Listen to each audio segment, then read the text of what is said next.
Sejak Disney Pixar merilis film barunya bernama Lightyear yang rumornya mengandung unsur LGBT dan dikabarkan film ini dilarang tayang di 14 negara, LGBT menjadi topik hangat dan semakin marak diperbincangkan di Indonesia maupun dunia.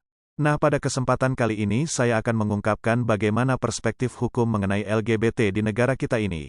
Menjadi negara muslim terbesar di dunia, ternyata Indonesia salah satu negara yang tidak mengkriminalisasikan LGBT legal.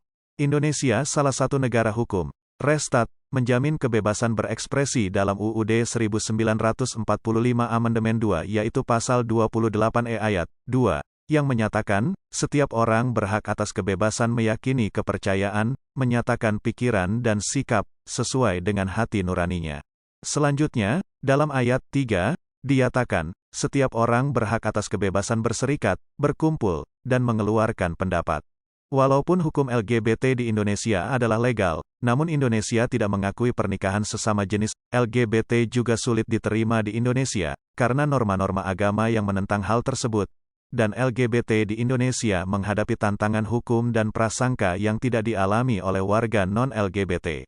Juga LGBT kurang disetujui oleh adat istiadat tradisional yang berdampak pada kebijakan publik.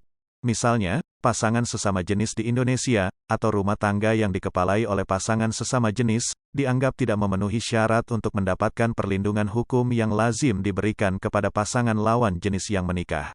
Hak LGBT di Aceh. Provinsi Aceh memiliki wewenang untuk menerapkan hukum syariah. Aceh memang sudah menerapkan hukuman cambuk terhadap kelompok LGBT. Mereka yang kepergok berhubungan sejenis, akan dicambuk sebanyak 100 kali sesuai aturan dalam Konun Nomor 6 Tahun 2014 tentang hukum jinayah yang berlaku sejak 2015 lalu. Seluruh informasi hukum yang ada di atas disiapkan semata-mata untuk tujuan pendidikan dan bersifat umum. Terima kasih.